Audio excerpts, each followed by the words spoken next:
Senta aí, meu querido. Aleluia. Bendito é o Senhor. Você pode dar um glória a Deus? Só para liberar, só para soltar o coração. Aleluia, né?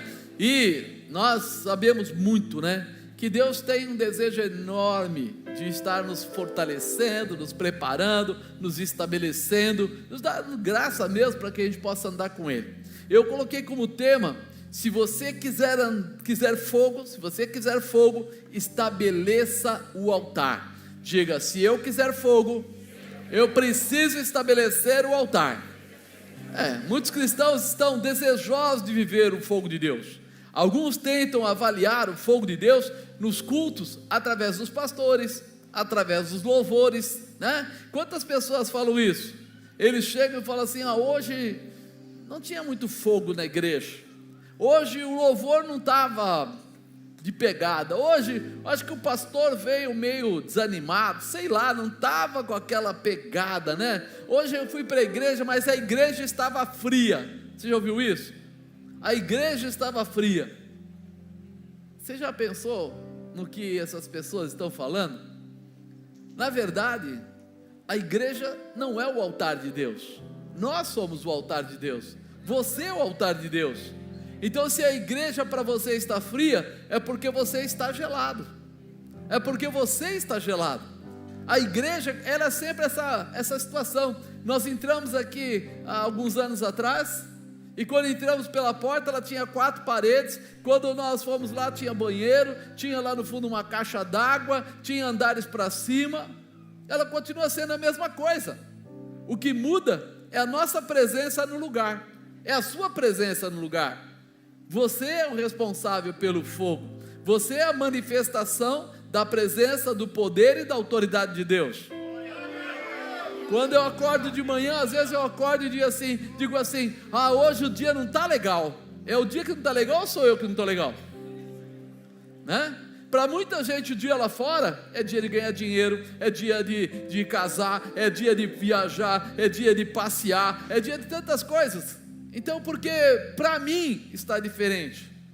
Porque sou eu, não as pessoas, que estou com um comportamento diferente. Uma coisa que eu reparei, eu e Dona Bispa, a gente conversa muito quando viaja. A gente olhou e falou assim: nossa, nós já viajamos em janeiro, em fevereiro, em março, em abril, em maio, em junho, em julho, agosto, setembro, outubro, novembro, dezembro. E sempre que a gente chega nos hotéis, tem um monte de gente.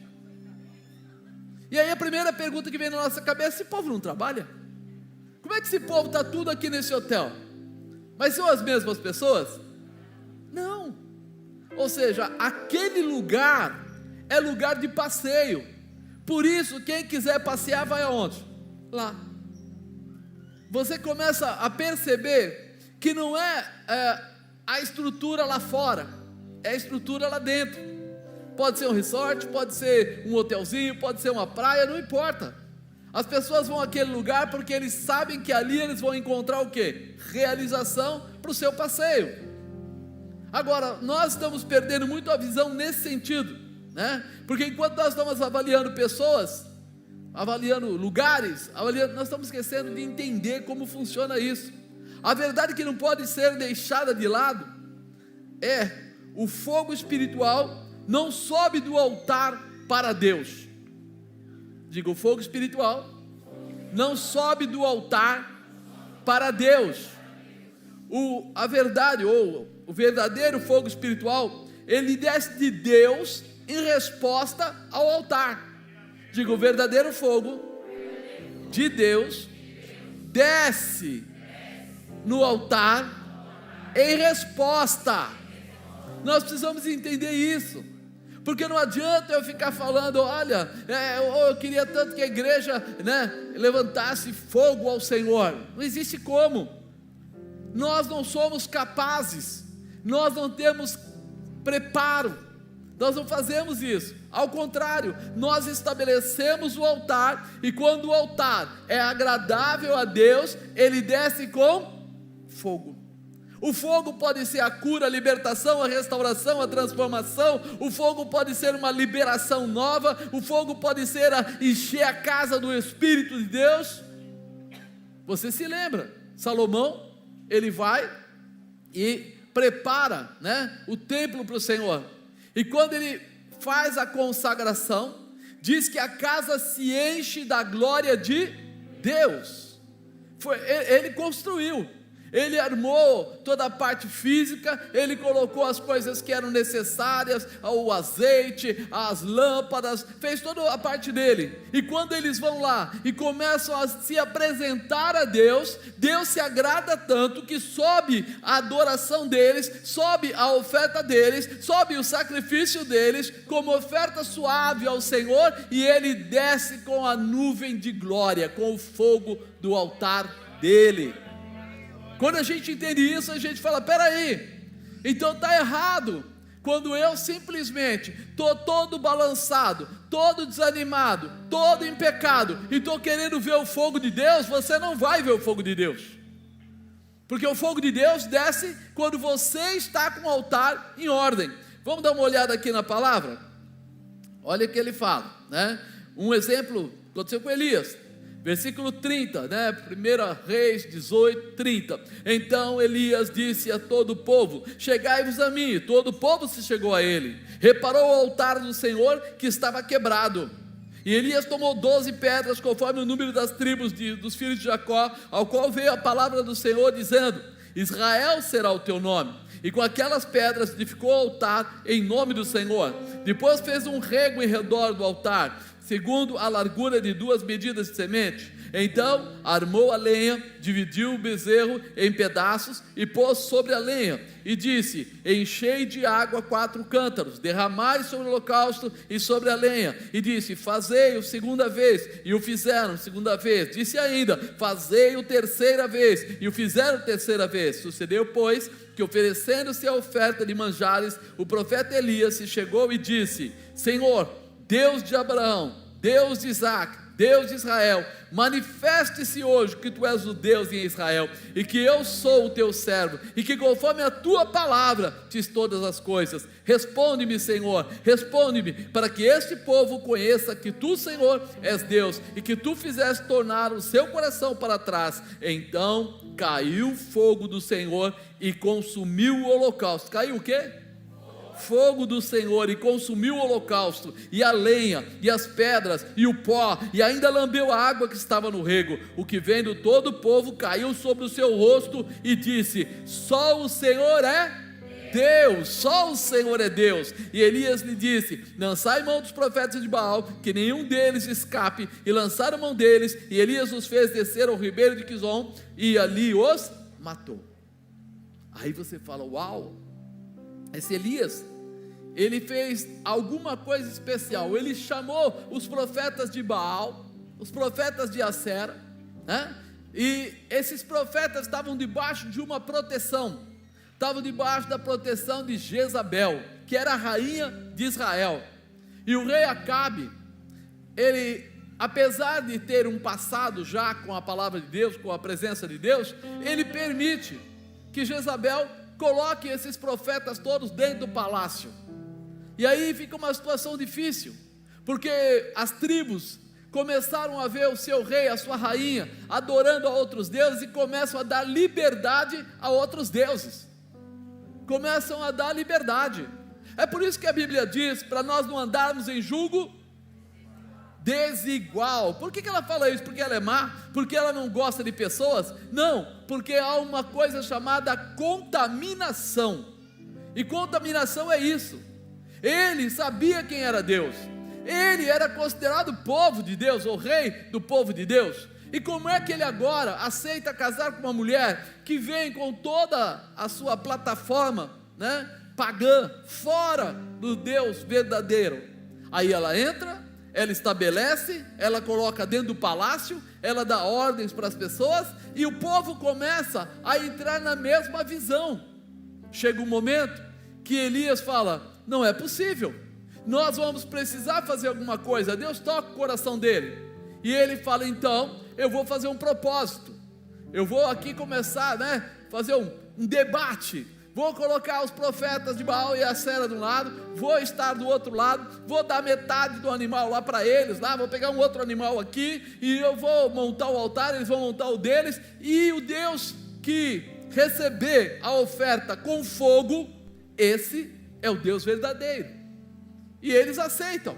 Afinal de contas, era só Elias de um lado, e do outro lado 850. Eles se acham que vão ser poderosos, eles lutam, tentam, se cortam todo, fazem lá o seu sacrifício de toda maneira, mas o fogo não desce. O fogo não desce. Agora nós olhamos para Elias e vemos Elias trabalhando. Ele queria que Deus mostrasse ou respondesse com fogo. Para isso ele sabia o que ele tinha que fazer. A primeira coisa que ele vai fazer é reparar o altar.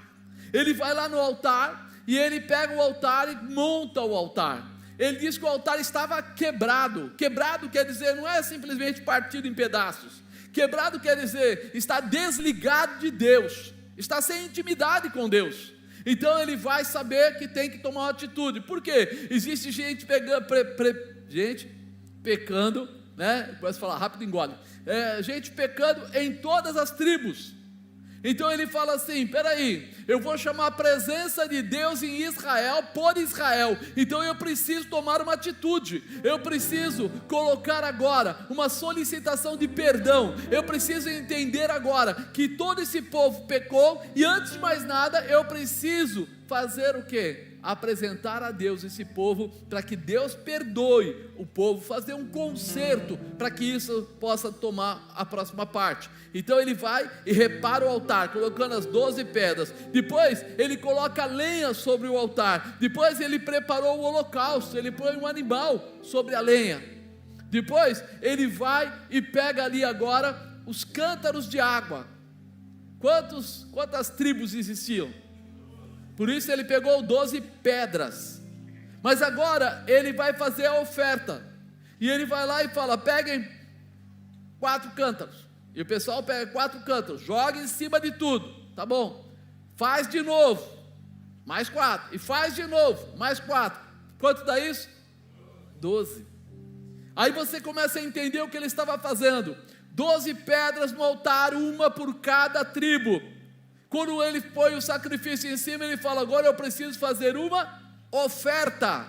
Altar precisa ter sacrifício e precisa ser selado com oferta.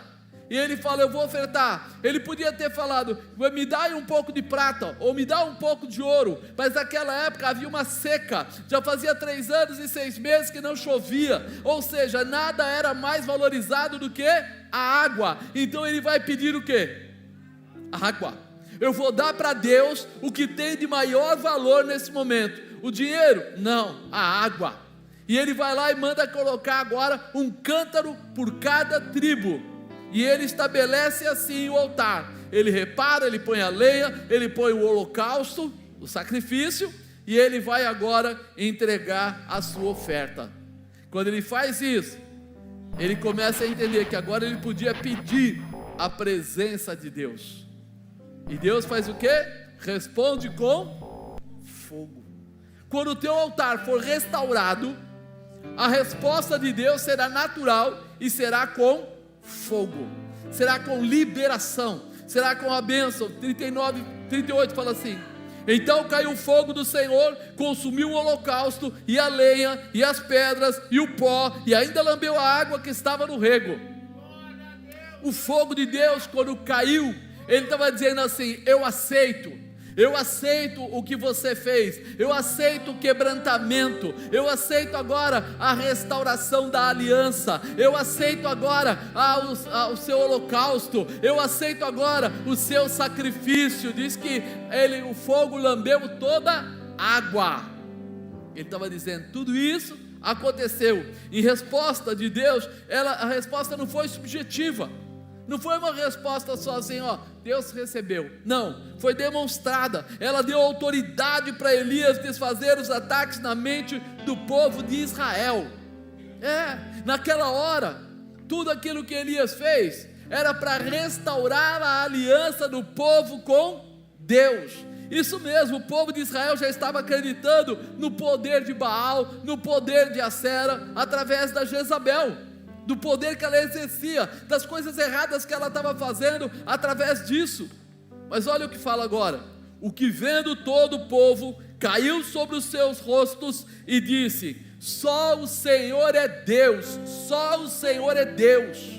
Ou seja, quando o fogo de Deus cai, ele é um fogo transformador, ele é um fogo restaurador, ele é um fogo declarador de aliança.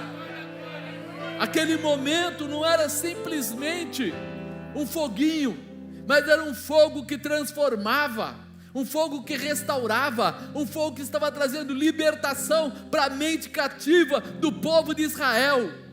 Agora eles tinham visto como Deus opera, de que maneira Ele opera. E Elias lhes disse: lançai mão dos profetas de Baal, que nenhum escape. Lançaram mão deles, e Elias fez descer ao ribeiro de Quizon, e ali os matou. Sabe o que acontece quando o fogo de Deus desce? Ele separa o ímpio do justo, ele separa o pecado do não pecado, ele separa a situação. Ali naquele momento, era isso que Elias estava fazendo. Primeiro, restaurando a aliança do povo com Deus. Segundo, libertando o povo de todo o ataque do inferno. Talvez você esteja falando: o que eu tenho que ver com isso? Eu estou vivendo outro tempo.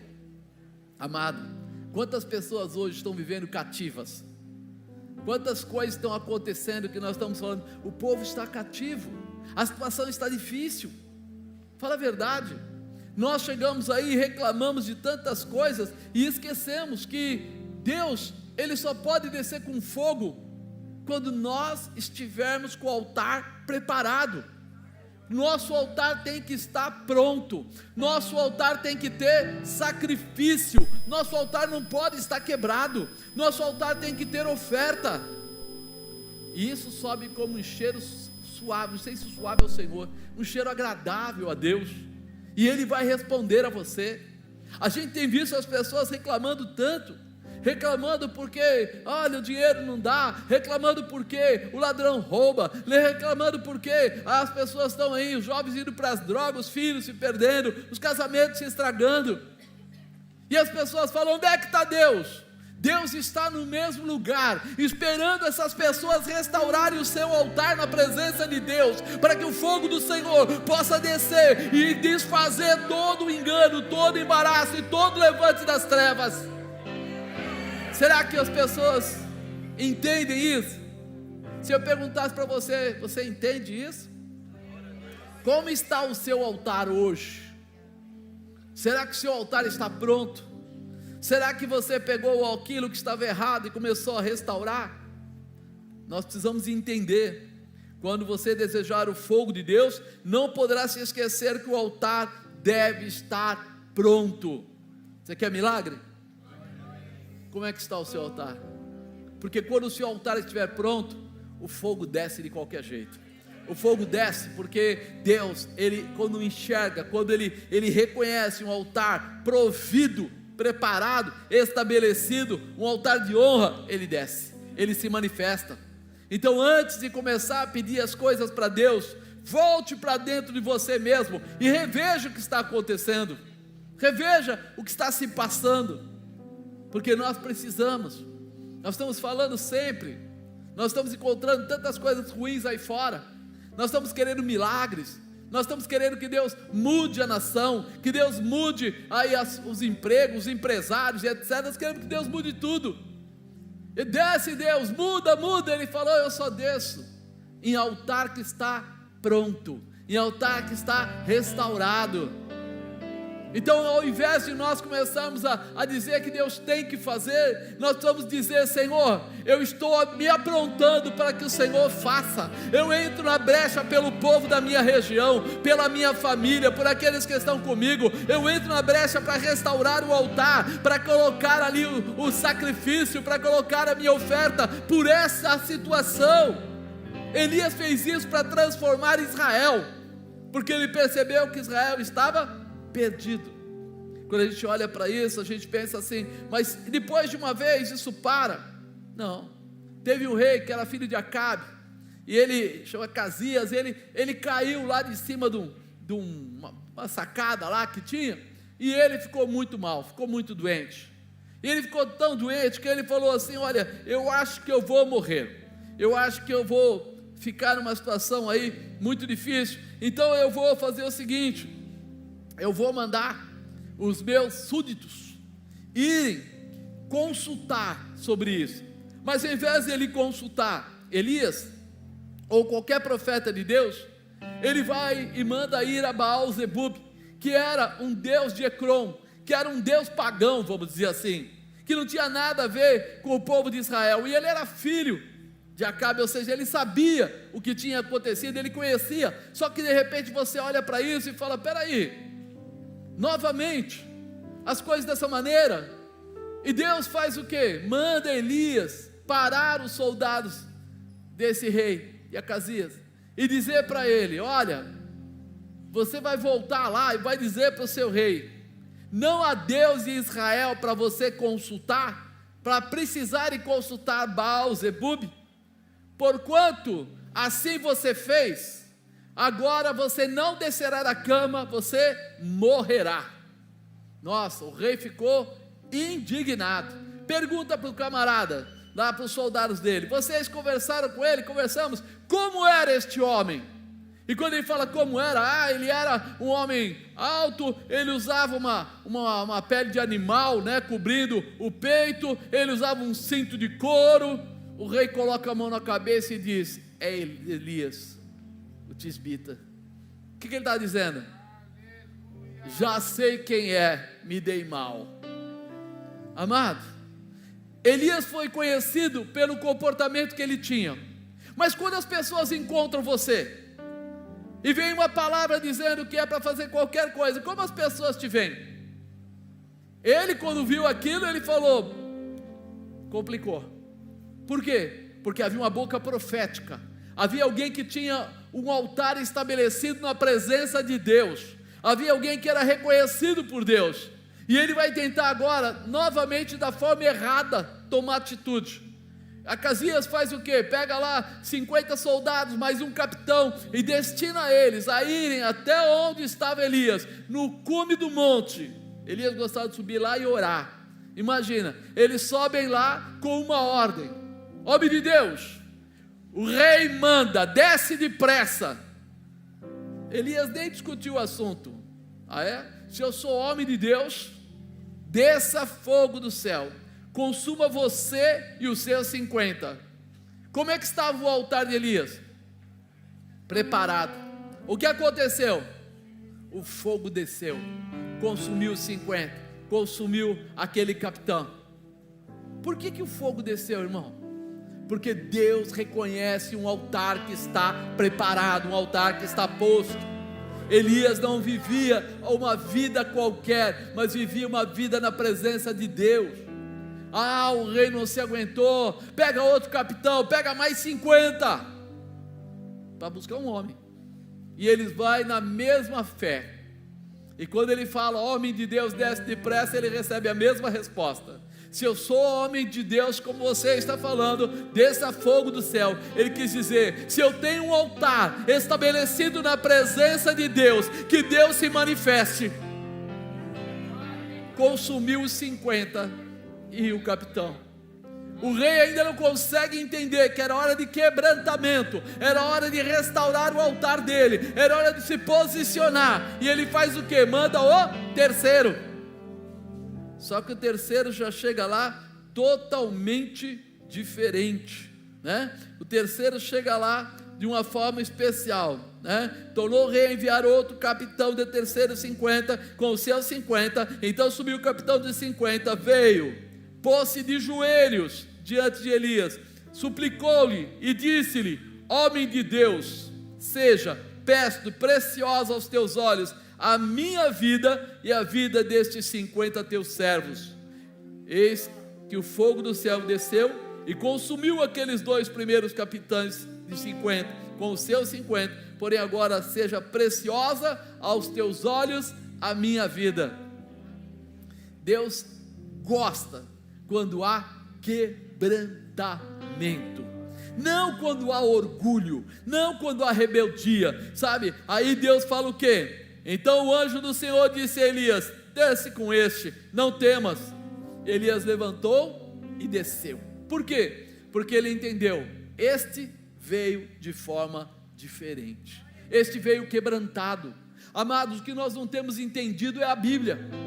Que Deus está nos ensinando é que nós temos que andar de acordo com a palavra de Deus. Não é de acordo com o amiguinho, não é de acordo com a amiguinha, não é de acordo com o político, não é de acordo com as pessoas afora, é de acordo com a palavra de Deus, com a verdade do Senhor. E isso precisa arder no nosso coração, precisa se estabelecer. Você sabe quem você é? Você entende que você faz parte do corpo de Cristo? Você entende que você tem que ter o seu altar estabelecido? E os outros? E as pessoas lá de fora? Meu irmão, lá fora é mundo, e o mundo jaz no maligno, e eu vou ter que escolher: eu quero andar pelo mundo ou quero andar pelo meu Deus? Quem você escolhe? Às vezes tem pessoas que ficam tentando debater com a gente, comigo, pastor Fábio, debater com os pastores aí: mas por que você não quer votar nesse? Por que não sei o que lá? Amado, nós não estamos ligados em políticos, mas nós estamos ligados em caráter, em posicionamento. Se está fora da palavra de Deus, está fora da palavra de Deus e pronto. As pessoas querem reclamar: eu acho que, todos aqueles homens que entram lá e sentam naquelas cadeiras foram colocados através dos seres humanos. E se eles foram colocados através dos seres humanos, é porque a falha foi nossa, a escolha foi nossa. Quem escolheu autorizar de repente o aborto, as drogas, todas essas coisas que estão acontecendo aí? Mas foi o político, não fui eu. Mas fui eu que dei liberdade para ele sentar naquela cadeira. Não, apóstolo, eu não votei nele. Você não votou, mas também não influenciou para que os outros entendessem que aquilo lá era podre. Por isso a obrigação do cristão é falar a verdade, não é ser amiguinho, é falar a verdade. Nós estamos vivendo uma época que as pessoas têm medo de falar a verdade, que a mentira parece que toma um corpo tão grande, que a verdade fica oculta, fica escondida. Parece que as pessoas que falam a verdade têm medo. Não, mas isso, será que não vai dar problema? Será que é isso? Será que é aquilo? Nós estamos perdendo a referência daquilo que é Bíblia. Em vez de dizer o que eles acham, eu tenho que perguntar o que a Bíblia diz e andar pela Bíblia. A minha forma de avaliação de pessoas não é por causa de me deu um tapinha nas costas, me abraçou, sabe o que ele fez? Arrumou um emprego para meu filho, sabe o que ele fez? Foi lá e arrumou não sei o que lá. Não. O meu Deus, segundo as suas riquezas, suprirá todas as minhas necessidades em glória. Eu não dependo de ninguém, eu dependo de Deus. E é isso que precisa entrar no coração do cristão. Você é a voz que clama no deserto. Você é a figura presente do profeta de Deus na terra. Você é aquele que vai determinar, porque a tua boca é profética, o teu altar está restaurado e o fogo de Deus desce. Epa, rabácia, subricanta rabachébia, la socobodoque labrachéria. O fogo de Deus sempre se manifesta quando o altar está pronto. Não, Deus está demorando. Não está demorando. Se o altar não está pronto, o fogo não desce. Mas se o teu altar estiver pronto, o fogo vai descer. Não importa como. O fogo de Deus protege, purifica, cura, estabelece, Ele corrige ou traz a correção necessária. Nós estamos vendo hoje Deus se movimentar no nosso meio, pessoas aí falando de Deus, pessoas aí tendo necessidade de Deus, e nós cristãos estamos ficando calados. Pessoas que nem conhecem Deus direito estão falando, e eu que sou cristão não estou falando. É tão interessante que a gente está vendo na internet até padre e pastor falando coisas parecidas. Nós precisamos tomar cuidado, nós precisamos seguir a Bíblia, nós não podemos fazer a vontade dos outros, nós precisamos fazer a vontade de Deus tal, e nós estamos falando, e parece que nem o Brasil é 80% cristão, nem parece, sendo que se nós juntássemos todo esse povo para colocar Deus em primeiro lugar, não ia ter Supremo, não ia ter Ezequiel, não ia ter Mariazinha, não ia ter Joãozinho, não ia ter toda essa porcalhada em volta, porque nós somos autoridade. Como? Através da palavra, através da presença. Mas só vai lá guerrear. Não, meu irmão, a nossa guerra não é contra a carne, não é contra o sangue, a nossa guerra é contra principados e potestades que atuam nas regiões celestiais. A tua oração tem poder, a tua boca tem poder, o teu comportamento tem poder. Como você conversa com seu filho, com seu irmão, com seu vizinho, fale a verdade para ele. Jesus Cristo é o Senhor. Fale a verdade. Abra o seu coração. Nós precisamos estar com o nosso altar pronto, para que quando o fogo venha a descer, nós possamos recebê-lo com honra, com alegria e não com pesar. Nós sabemos disso. Aquele momento lá, Elias foi até o rei, com esse capitão mais tranquilo, esse quebrantado, ele foi junto. Mas quando ele chegou lá, sabe o que ele falou para ele? Por que você consultou Baal-zebub? Existe Deus em Israel. Certamente você não descerá dessa cama e morrerá. Uau! Você já pensou o que é você falar para um rei um negócio desse? Que você vai falar para quem comanda a nação um negócio desse? Mas ele fala. Sabe por que ele fala? Porque ele não estava falando de si mesmo, ele estava falando da parte de Deus. Será que nós estamos prontos para falar da parte de Deus? Ou nós estamos preocupados com o nosso bolso, com a nossa carteira, com aquilo que pode, não sei o que vai acontecer. Cadê a nossa confiança? Cadê a nossa fé? A fé é o firme fundamento das coisas que eu não vejo, mas eu espero. Eu digo que não posso agradar a Deus se eu não tiver fé. Mas fé em quem? Nos políticos? Ou fé em Deus? Ele abre porta onde não tem, e a porta que ele abre ninguém, é Deus. Então é aí que nós precisamos entrar, é nessa dimensão que a gente precisa se ajustar, aonde Deus tem liberdade de operar. Não estou falando para você ir lá, jogar pedra em alguém, atacar alguém, não, estou falando para você se preparar e orar, porque quando você estiver com o seu altar pronto, quando o altar dos seus filhos, da sua família estiver pronto, quando você começar a influenciar a sua volta, você vai começar a ver como foi em Israel. O fogo desceu e todo o povo declarou: só o Senhor é Deus. Só o Senhor é Deus. Por quê? Porque houve um quebrantamento através da restauração da aliança. O Brasil é maravilhoso e ele precisa restaurar a aliança dele com Deus. Não ser igual ao mundo, é ser igual ao que Deus nos deu para ser. Isso precisa ficar claro no nosso coração. Lembra que nós falamos que o altar tem que estar restaurado para que possamos sacrificar ao Senhor.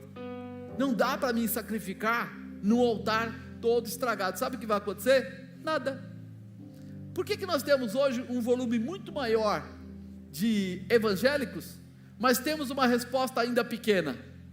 Porque as pessoas estão querendo fazer sacrifício em altares quebrados, estão querendo falar do nome de Jesus de qualquer maneira. Não é assim. Estão querendo falar de Deus. Não, Deus é amor, Deus é bonzinho, Deus é justo, e a justiça de Deus é o que nos mantém em pé. Então eu preciso entender que o Senhor sabe separar o ímpio do justo. O Senhor sabe quantos fios de cabelo tem na sua cabeça. O Senhor sabe o que está acontecendo no coração de cada um de nós. Então não é por força, nem por imposição, mas é por restabelecimento e posicionamento. Será que nós estamos prontos para isso? Para fazer aquilo que está destinado, aquilo que está orientado a cada um de nós? Olha, talvez você diga assim: olha, apóstolo, muito bacana, mas Elias foi no Velho Testamento. Essas coisas aconteceram lá atrás. Então vamos para o Novo Testamento? Vamos dar uma chegada mais adiante, né? Nós falamos para você da necessidade de restaurar o altar para poder colocar o sacrifício, para poder ofertar e para receber o fogo. Quando nós vamos aqui olhar agora para o batismo nas águas, né? Que é importante a gente lembrar, o batismo nas águas, ele é um batismo de arrependimento. Diga arrependimento. E quando você fala de arrependimento, você fala de restauração. Quando você fala de arrependimento e restauração, você fala de renovo de aliança. Por isso, nós fomos concebidos como filhos de Deus. Aí o bandido também, e a prostituta também, e o político também. Todos nós fomos concebidos como filhos de Deus. Agora, muitas pessoas, apesar de serem concebidos como filho, tomam atitudes próprias, saem fora, abandonam. E aí vem agora, né, João Batista, e começa a fazer o quê? Batizar nas águas. E ele fala uma frase que fica marcada na cabeça da gente: arrependei-vos, raça de víbora. Quando ele falou isso para os sacerdotes da época, né, para aqueles fariseus, ele estava dizendo para eles o quê? Vocês sabem que o altar de vocês está quebrado e não estão tomando a posição adequada. Vocês vêm agora aqui para se batizar comigo, mas vocês não querem se batizar, ou seja, não querem se arrepender. Vocês querem simplesmente passar pelas águas para mostrar para as pessoas que vocês estão livres, puros, né? Passava-se água corrente, o batismo, e parece que levava ali os seus pecados. E ele fala: arrependei-vos, raça de víboras. Por quê? Porque na verdade eles estavam lá, mas não estavam lá com o coração quebrantado, não estavam lá restaurando, não estavam lá se arrependendo do que estavam fazendo. Então, não são essas 4 paredes que definem que nós somos cristãos e somos, vamos dizer, temos nosso altar restaurado. É o que nós fazemos. Cada um de nós, o que nós fazemos é que define se o nosso altar está restaurado ou não. Mas apóstolo, então se eu pecar, eu já fui para o inferno. Filhinhos, não pecais, mas se pecares, tendes um advogado. Quem é? Jesus Cristo, o único intercessor entre os homens e Deus. Então quando nós olhamos para isso, a gente vem aqui em Mateus 3,11 e fala assim: eu em verdade vos batizo com água para o arrependimento, mas aquele que vem após mim é mais poderoso do que eu, não sou digno de levar as suas sandálias. Ele vos batizará com o Espírito Santo e com fogo. Ele vai batizar com o quê? Com o Espírito Santo e com fogo. Mas você reparou? Ele fala assim: eu estou batizando com água para o arrependimento. Eu estou restaurando o seu altar, estou colocando o que estava quebrado em ordem na sua vida, porque agora, quando Jesus chegar, Ele vai completar você, Ele vai manifestar em você o Espírito Santo, e o fogo descerá sobre a sua vida. O fogo que liberta, que restaura, que purifica, que transforma, que prospera. Esse fogo virá sobre a sua vida. Em sua mão tem uma pá, limpará a sua eira e recolherá o seu celeiro, o celeiro trigo, e queimará a palha com fogo que nunca se apagará. Ele fala assim: ele vem e ele vai fazer a separação. Por quê? Porque ele sabe distinguir um altar quebrado, um altar fantasiado e um altar estabelecido. Ele sabe a diferença de uma aliança e de uma, faz de conta, um anelzinho. Ele sabe, há uma diferença. Por isso João chama eles o que primeiro? Arrependimento, restauração, posicionamento, para depois o fogo ter liberdade de descer. E quando esse fogo desce, quando recebe o Espírito Santo vai embora? Acho que não, o Espírito Santo fica, e ele está lá, e nós precisamos estar prontos para quê? Para viver com esse Espírito Santo, porque diz que o nosso coração é o altar, é a posição, é onde ele se estabelece, todo dia, o dia todo, ele não te larga e nem te deixa. Agora João Batista está falando de um fogo maior, de um fogo purificador. Ele fala um fogo que queimará a palha com fogo que nunca se apagará. Ele separa o trigo da palha, o que é de Deus do que não é de Deus. Na colheita a palha é aquilo que está junto, mas que não tem serventia. Quem já viu na plantação de cana, quando aquele pessoal, sistema mais rude, põe fogo na cana, o que ele está fazendo? Querendo queimar a cana? Não, ele quer queimar a palha. Mas por que ele quer queimar a palha? Porque a palha atrapalha na hora que ele vai passar para tirar o melhor do sumo, na hora que ele vai espremer a cana. Hoje vai ter cana aí no fundo, vai passar a cana. Se ela não estiver limpa, ela dificulta, ela atrapalha. Se houver pecado, o fogo não pode se manifestar, porque ele não vai conseguir trazer a realização para a sua vida. A palha, o pecado, o engano, as mentiras vão sair quando você se batizar, ou seja, viver o arrependimento. Quando? Todo dia. Se eu erro, me arrependo, me reposiciono. Não é isso que a Bíblia fala? Errar é do homem e cair do homem e levantar de Deus. Deus está pronto para te levantar, para te restaurar, para te transformar. E é nesse ponto que a gente precisa estar preparado. A palha não alimenta, a palha só serve para ser queimada. Deus não reconhece a palha. No fogo da presença de Jesus, tudo se torna novo todos os dias. Quando você passa a cana, a palha queima, a parte principal da cana fica para você tirar o sumo. Quando você pega o ouro e coloca o ouro, e isso é um sistema antigo, mas eles colocavam fogo embaixo do ouro, para quê? Para que a impureza subisse e formava como uma película em cima da sujeira, e eles iam tirando essa sujeira, e quanto mais tempo ficasse no fogo, mais puro o ouro ficava. Sem fogo, nós nos tornamos impuros, nós nos tornamos dependentes do mundo, das coisas que estão aí. Nós precisamos desse fogo que Jesus está derramando sobre nós, da promessa que Ele tem. Mas os fogos só vêm quando o altar está estabelecido, arrumado. Se o altar não está, se não houve arrependimento, se não houve transformação, se o meu comportamento não é condigno, o fogo não vem. Então é hora de eu começar a entender, eu preciso assumir isso, eu preciso lembrar você, que se você quiser fogo, você tem que estabelecer o altar. No Velho Testamento, no Novo Testamento, na presença lá, falando de Elias, falando de João Batista, seja lá como for, o que Deus tem para manifestar nas nossas vidas, acontece quando o nosso altar estiver restaurado. E você precisa abrir o seu coração, por quê? Porque muitas vezes a gente não consegue entender isso.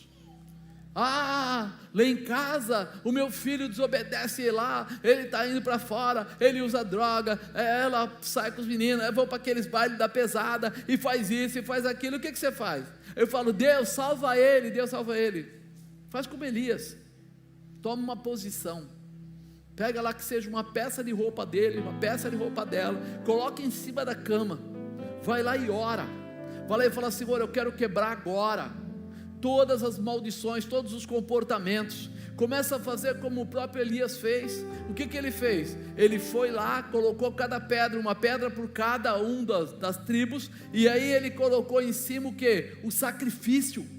Qual era o sacrifício? Ele colocou lá um animal, mas você pode colocar de repente uma semana de oração, você pode colocar 1 hora por dia, 2 horas por dia, você vai lá, coloca aquelas coisas em cima da cama, sobe em cima, ajoelha mesmo e começa a declarar, eu estou restaurando o meu altar, eu estou restaurando a minha casa, eu estou restaurando meus filhos, eu estou restaurando, eu quebro agora todas as alianças anteriores, você vai desfazer todos os embargos, todos os enganos, e você vai colocar, e quando passar aquele período, 7 dias, 12 dias, sei lá, o quanto você quiser, você vai ter que pegar uma oferta, e vai entregar lá na casa de Deus, e vai dizer, essa oferta é pelos meus filhos. Mas como eu vou entregar? Eu ganho pouco, pega o seu pouco, eu ganho muito, pega o seu muito, faça você aí a sua oferta da forma que você quiser, mas faça em honra, faça em determinação, faça com vontade de candarabá e com vontade.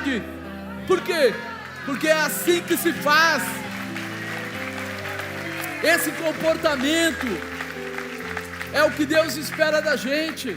Não é reclamar, eu não aguento mais a fulaninha, eu não aguento mais o fulaninho, eu não aguento mais o meu marido, eu não aguento mais a minha esposa. Isso não muda nada nem ninguém. A minha empresa não melhora, a minha empresa não consigo prosperar, as coisas não acontecem, os clientes. Faça, meu irmão, pega lá o nome da sua empresa, põe no chão, põe na cama, põe onde você quiser, sobe em cima, toma uma posição, começa a declarar: você é fiel. Será que você é fiel nos dízimos da tua empresa? Você é aquele que leva a tua empresa a sério? Coloca lá como sacrifício: 1 hora todo dia eu vou orar por essa empresa, 1 hora todo dia eu vou orar pelos clientes que eu tenho. Toma uma posição. Se é pelo chefe, faça a mesma coisa, mas se posiciona. É hora de restaurar o teu altar. Reclamação não move o coração de Deus. O que move o coração de Deus é um altar restaurado, é um altar preparado, é um altar estabelecido. O que move o coração de Deus é quando o Espírito de Deus tem liberdade. Não adianta reclamar.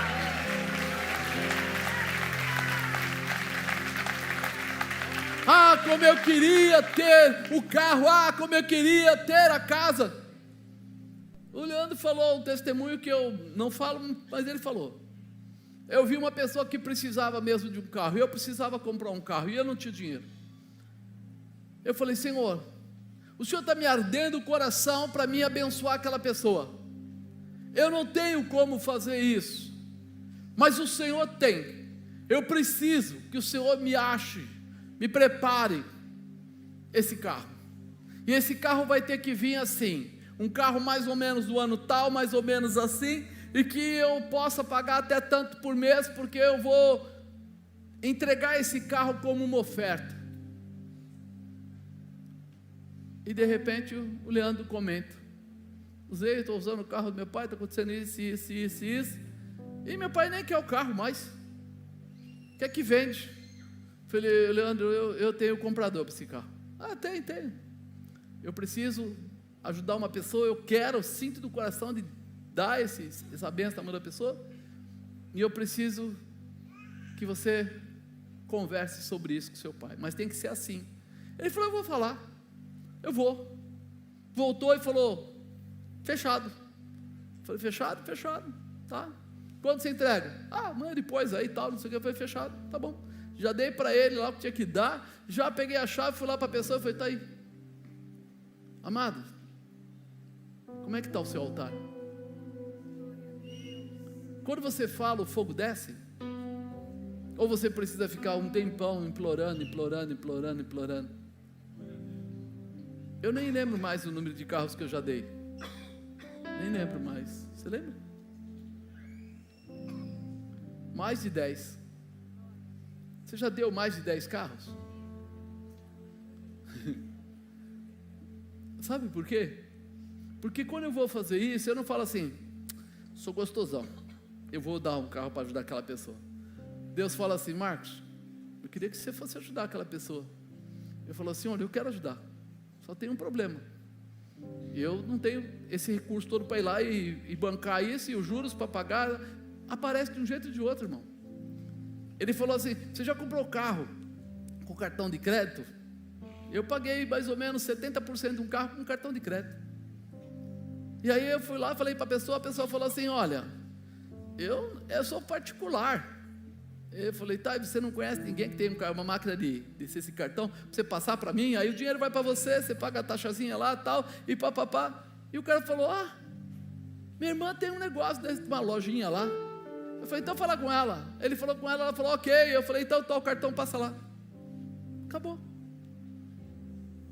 Eu já dei uma casa. E daí? Qual é o problema de dar uma casa? Agora tem uma coisa, irmão. Eu nunca falei para Deus: o que o Senhor vai me dar em troca? O que o Senhor vai me dar em troca? Que eu estou falando, sabe por quê? Porque Ele é melhor que eu. Ele é mais fiel que eu. Ele é mais justo do que eu. E nessa última casa eu vi isso bem de cara. O homem de repente: não aceito, só em dinheiro. E quando eu fui comprar a casa, só em dinheiro. Aí no final a pessoa fala assim: viu, apóstolo? Ele falou: opa, você é apóstolo? Eu falei: sou. Você conhece? Ele falou o nome do apóstolo dele lá. Eu falei, conheço ele, conheço o bispo tal, conheço esse tal. Conhece mesmo? Conheço. Ele não queria nada. E ele foi lá no telefone, na hora, e ligou para lá. E sabe qual foi a resposta do cara? Vende para ele que você vai ser muito abençoado. E ele volta e fala assim, o que você tem para dar? E eu começo a dar tudo. Tinha um apartamento na praia, foi um apartamento, tinha a casa que eu morava, eu estava lá, precisava reformar um negócio, ele falou, não se preocupa, eu reformo. De repente, quase o mini bug do Felipe entrou na roda lá do negócio, foi tudo. E ele, sabe o que ele falou? Tudo bem, eu falei, a bispa perguntou, e quando a gente pode entrar lá? Amanhã? Depois de amanhã? Não, mas não saiu o documento. E precisa? Se o homem falou que você é muito abençoado, eu só quero viver essa bênção. Como é que está o fogo do seu altar? Como é que está a estrutura do seu altar para receber o fogo? Porque quando acontece isso, é quando você descobre assim, eu pensei que eu ia ter que explicar, reexplicar, conversar, e falar, e não sei o quê, e no final não precisei de nada disso. E uma tarde, para a noite, o banco deu ok pelo telefone, ele deu ok nas coisas todas, que a gente foi até o apartamento da praia, ele olhou e falou, eu fico com ele, o meu carro ficou com ele, com prestação para pagar, e eu fiquei pagando as prestações, não é assim, toma, desconta aí e fica com o carro, não, eu fiquei pagando ainda, nem lembro se foi, quantos meses? 24 prestações, ele com o carro e eu pagando a prestação, no meu nome, até virar e eu poder transferir para ele. E aí você fala assim, o que aconteceu? Não sei, vai se preocupar? Você está preocupado com isso? Eu penso que nem o Leandro. Se Deus olhou e se agradou, o fogo vai descer, as coisas vão acontecer. Agora, nenhuma vez eu disse para Deus assim, Deus, o senhor lembra daquela casa que eu dei para aquele homem lá, não sei aonde, o senhor tem que trazer de volta assim, não, fica tranquilo, amado, no momento certo, Deus se manifesta e traz a realização, no momento certo, Ele faz por você. Agora, como é que está o seu altar? Será que o seu altar é de reclamação? O seu altar é sempre de inveja? O seu altar é de comparação? Eu nunca me preocupei se alguém tinha mais ou menos que eu, nunca me preocupei com isso. Por quê? Porque eu acho que Deus nos dá a medida que nós estamos buscando. Se você não busca, Ele não entrega. Você busca, Ele te entrega. Como é que está o seu coração? Será que o teu altar está estabelecido para hoje à noite Deus manda fogo?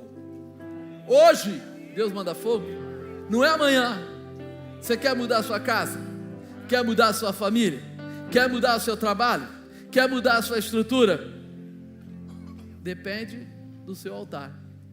Porque é muito fácil a gente dizer que os outros... Eu lembro, eu antes e eu depois, antes de me converter, todo final de mês, como diz, faltava, sobrava mês no meu salário. Chegava no final, lá dia 25, eu e a bispa não tínhamos mais dinheiro. E a gente falava, puxa, a gente ganha bem, como é que o dinheiro não dá?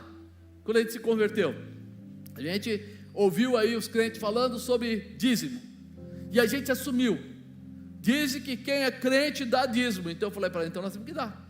Ela falou, é verdade, então nós vamos dar dízimo e acabou a história.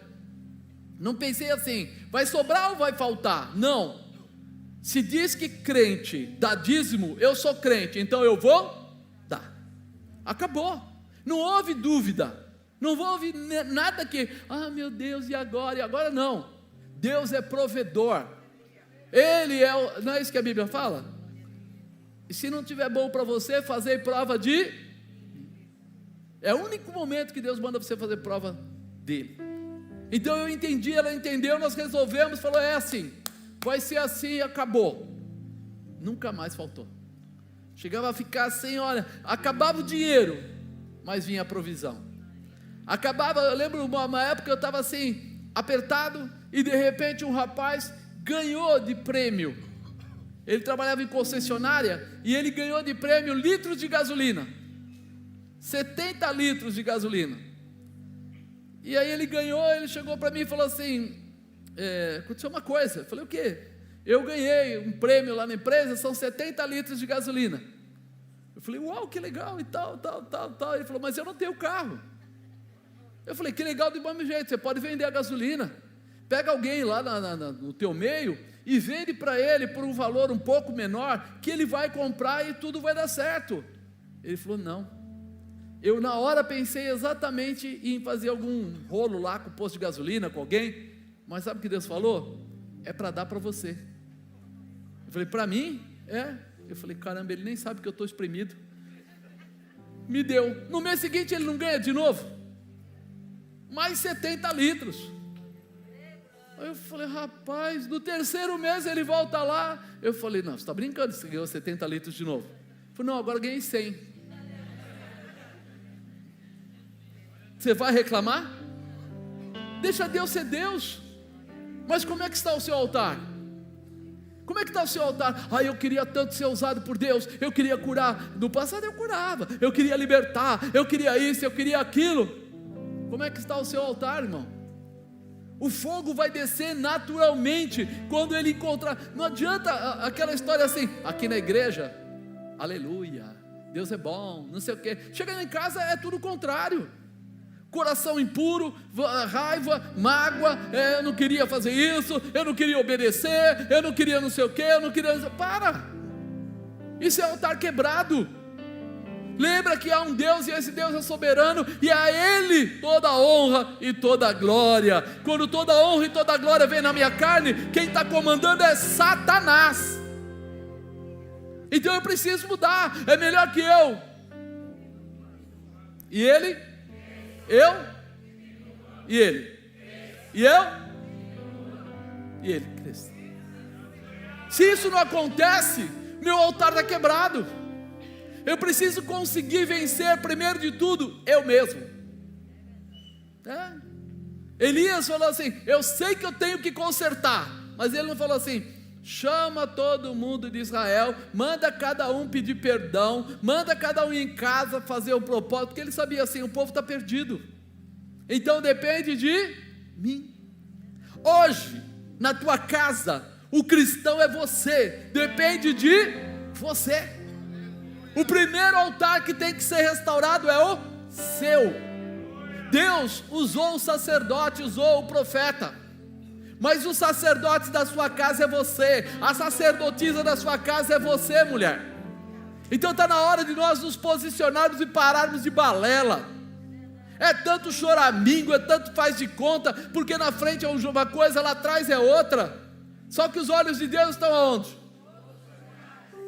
Você percebe por que as coisas não dão certo? Porque eu falo uma coisa, mas aqui dentro é outra. Eu preciso viver a presença de Deus. Eu preciso me alegrar na presença de Deus. E o Senhor está chamando você hoje para isso, para viver uma nova posição, uma nova restauração, uma nova transformação. Então o seu altar hoje precisa ser restaurado. Precisa ser restaurado não olhando lá para as tribos de Israel, mas olhando para a sua casa. Porque quando o Espírito Santo veio, ele foi derramado sobre a terra. Agora é diferente. Lembra que Jesus fala, a salvação é individual. Então agora é diferente, cada sacerdote, cada sacerdotisa entra na sua casa, chama a presença de Deus, se posiciona, tira todas as mágoas, as dúvidas, tira todo o ranço, todo o engano, todo o orgulho e começa a dizer para Deus, Senhor, eu fui liberado, eu fui levantado, eu fui estabelecido para que o Senhor se manifeste. Eu quero sim, é ter a tua presença, e a tua presença é o fogo do teu altar, é o fogo da tua glória, é o fogo que restitui, é o fogo que transforma, é o fogo que restaura, é o fogo que liberta, é o fogo que cura, é o fogo que fortalece, é o fogo que prospera, é o fogo que traz testemunho de realização.